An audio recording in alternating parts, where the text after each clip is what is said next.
The live TV, सच सबसे आगे। नमस्कार, मैं हूं रंजीत झा और आप देख रहे हैं द लाइव टीवी। महाराष्ट्र की सियासत में उथल पुथल मची हुई है। एनसीपी में अजित पवार की बगावत के बाद अब मसला इस बात पर टिका है कि एनसीपी अब किसकी है। ठीक वैसे ही जैसे शिवसेना को लेकर जब शिंदे ने बगावत कर दी तो शिवसेना किसकी हुई, चुनाव आयोग ने तय किया और फिर शिवसेना शिंदे गुट को सौंप दी गई, क्योंकि विधायकों का समर्थन उनके पास था। अब ऐसी परिस्थिति में जब एनसीपी के पास 53 विधायक हैं, जिसमें से 40 का दावा है कि वो अजित पवार के साथ हैं, या ऐसे कहें कि अजित पवार ने दावा किया है कि 40 विधायक उनके साथ हैं, उस हिसाब से 37 विधायकों का समर्थन जिसके भी पास होगा, फिर चाहे वो शरद पवार के पास हो या अजित पवार के पास हो, उस हिसाब से पार्टी पर अधिकार तय कर दिए जाएंगे। और हो सकता है कि वो पार्टी अजित पवार की हो जाए या फिर शरद पवार की हो जाए। तो क्या वाकई में अब शरद पवार से एनसीपी छीन ली गई है? अजित पवार ने भी और शरद पवार ने भी आज अलग अलग बैठक की, नंबर गेम दिखाने के लिए शक्ति प्रदर्शन किए गए थे। दोनों ओर से तमाम ताकतें झोंक दी गई, बावजूद इसके इस वक्त अजित पवार शरद पवार पर भारी दिखे नंबर गेम में। दरअसल अजित पवार की तरफ से दावा किया गया कि 35 विधायक उनके साथ हैं, किसी ने 36 कहा है और किसी ने 30 कहा है। ओवरऑल जो लिस्ट जारी हुई है उसमें 29 से 30 विधायकों के नाम हैं, और यहां अजित पवार ने कहा है कि बाकी जो कुछ विधायक कांटेक्ट में हैं, लेकिन कुछ हॉस्पिटल में हैं और कुछ जो हैं विदेश यात्रा पर हैं, तो ऐसे में वो नहीं आ पाए हैं। दूसरी तरफ शरद पवार के खेमे में 13 से 15 विधायक के होने का दावा किया गया है, उनके भी नाम सामने आए। साथ में कुछ लोगों के पास एमएलसी हैं, इनके पास भी एमएलसी हैं और सांसद भी थोड़े बहुत बटे हुए हैं, लेकिन इस हिसाब से भी अजित पवार उस आंकड़े के करीब हैं। अगर 30 से 37 के बीच की बात करें, 37 से अगर कम रह जाएंगे तो उनके तमाम विधायकों की अयोग्यता हो सकती है, उन्हें अयोग्य करार दे दिया जाएगा। ऐसे में अजित पवार ने पूरी ताकत भी झोंकी है, शरद पवार पर निशाना भी साधा है।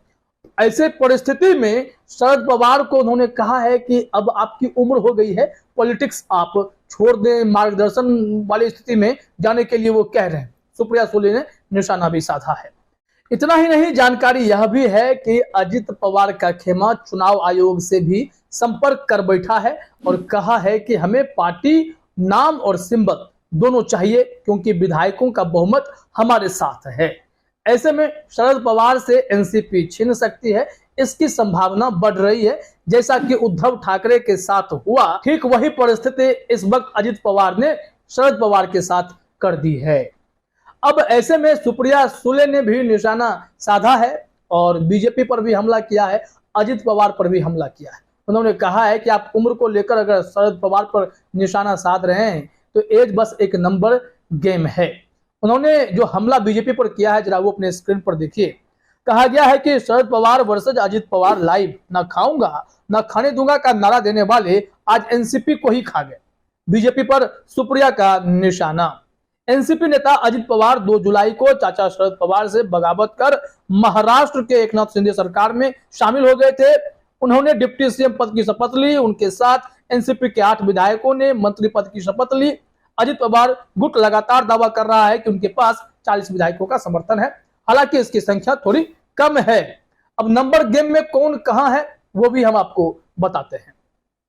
इसमें लिखा गया है, आज तक के ही स्क्रीनशॉट के मुताबिक, खबर के मुताबिक अजित पवार के समर्थन में पहुंचे 30 विधायक, शरद खेमे में 13 विधायक। यह संख्या 15 तक पहुंच गई है, ऐसी खबर आई है, और ये 30 से 35-36 तक पहुंचने का दावा कर रहे हैं। लेकिन जो कुछ नाम है उसके हिसाब से तय कीजिएगा कि अजित गुट की बैठक में अजित पवार समेत 30 विधायक और 4 एमएलसी पहुंचे।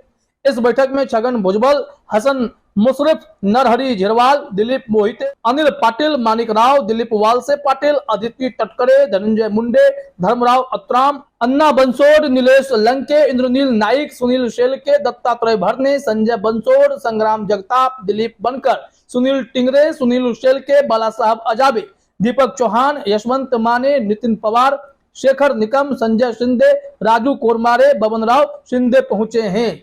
ये अजित पवार के साथ इतने लोग खड़े हो गए हैं।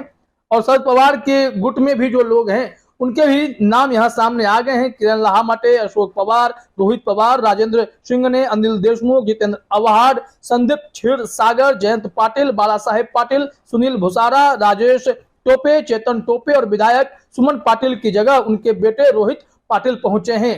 ये जो जानकारी आई है उससे आप समझ रहे हैं कि स्थिति क्या हो गई है।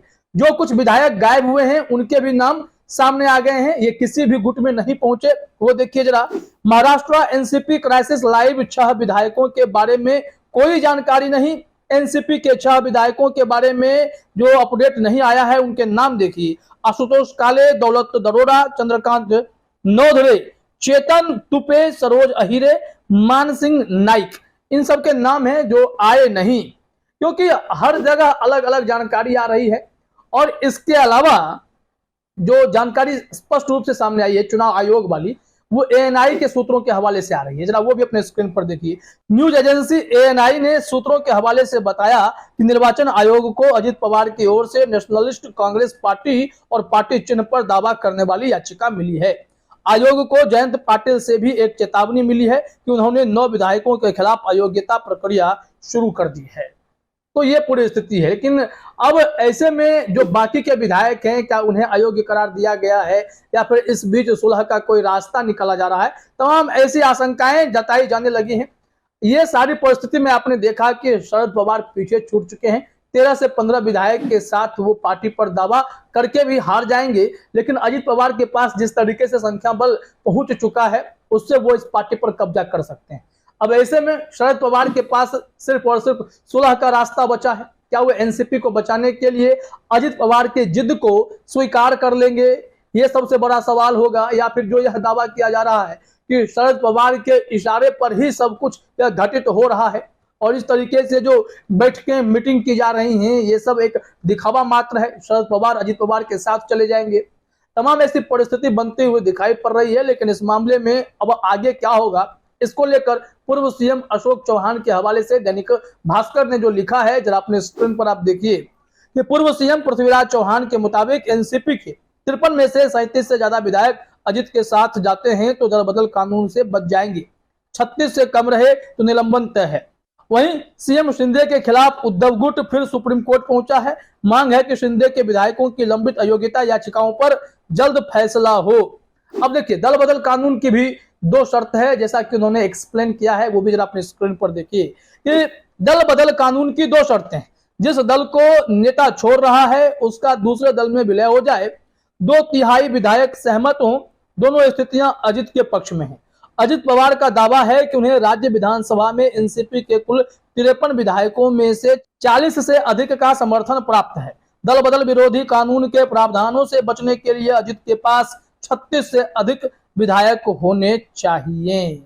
अब ऐसे में जो वहां के स्पीकर हैं विधानसभा के राहुल नार्वेकर, उन्होंने कहा है कि अभी तक किसी भी दल के द्वारा अयोग्यता को लेकर कोई प्रस्ताव आया नहीं है।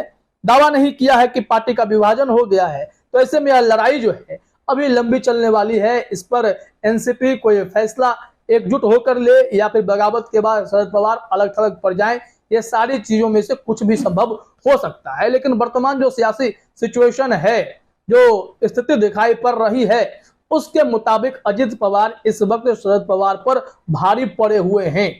ऐसी आशंका है कि एकनाथ शिंदे को बीजेपी दरकिनार कर अजित पवार को सेंटर में ला सकती है, यानी कि महाराष्ट्र की पॉलिटिक्स के सेंटर में वो सीएम भी बन सकते हैं। उनकी ख्वाहिश भी है, वो ख्वाहिश पूरी हो सकती है कि आज तो देखना पड़ेगा। लेकिन जो शक्ति प्रदर्शन हुआ उसमें शरद पवार कहीं ना कहीं पीछे छूटते दिखाई पड़ रहे हैं।